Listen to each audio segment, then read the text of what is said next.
The Mirror of Galadriel is no ordinary artifact, even by the high standards of elvish craftsmanship.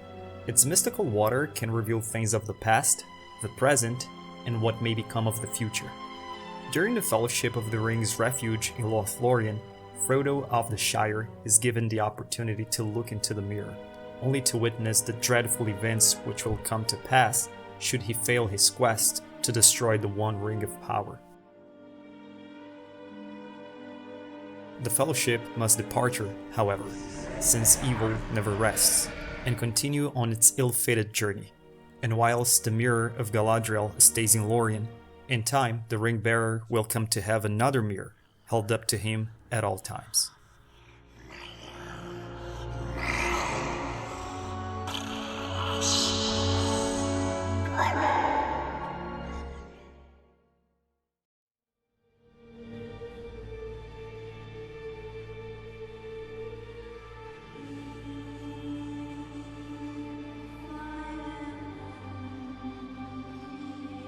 Having just lost the wizard Gandalf to the depths of Khazad-dûm, the Fellowship now makes its way into the elven realm of Lothlorien. Its members are exhausted, both physically and spiritually. They are then taken in by the elves to be given food and shelter. They are, at last, allowed to rest. But Boromir tells Aragorn he will find no rest in Lorien, in spite of its well-protected borders. Lady Galadriel has spoken into his mind. She has spoken of the impending fall of his kingdom and of his people. Even so, Boromir claims she encourages him to hope, but sadly, he cannot.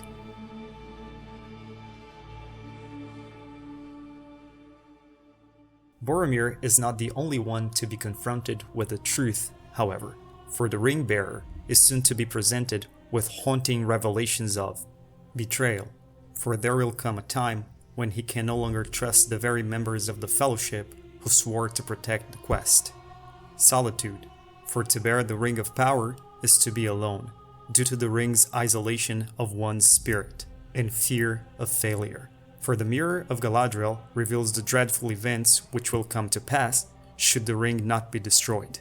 The young hobbit is, of course, terrified. So much so, he straight up offers to give the One Ring to the Lady of Lorien if she asks of it.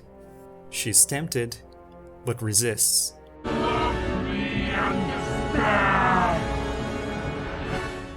And, in return, gifts Frodo with her best piece of encouragement, which is the truth. This task was appointed to you, and if you do not find a way, no one will. The Fellowship must not delay. It must depart Lothlorien and continue on its ill-fated journey. And whilst the Mirror of Galadriel stays behind, Frodo will soon come to have another mirror held up to him at all times. That mirror is Gollum. Whereas the Mirror of Galadriel reveals what might become of things on a broader scale should Frodo fail his mission, Gollum reveals who or what might become of Frodo on a much more personal level.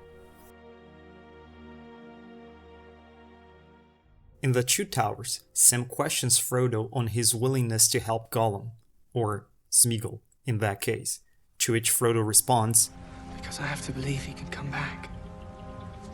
Sam, however, ascertains that Sméagol can no longer be saved, only to be vehemently reprimanded by Frodo. What do you know about it?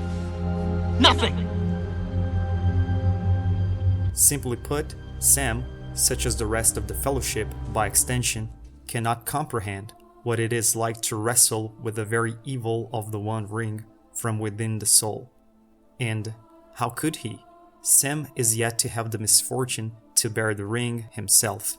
And unfortunately, for the forces of good, the battle within the soul is the one in which the Ring of Power naturally thrives the most. The ring is mine.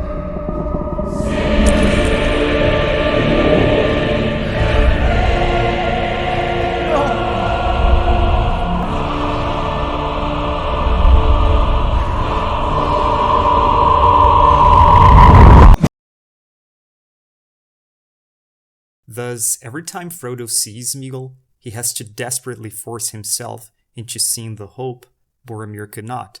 He has to remain a believer.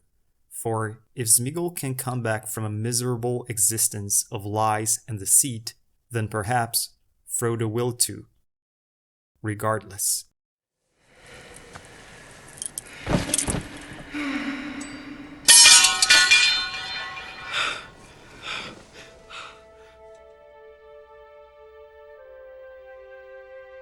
Frodo, at this point, not only fears a physical death, he also fears that, even if he is to survive the quest, it might still claim his being, his very own essence.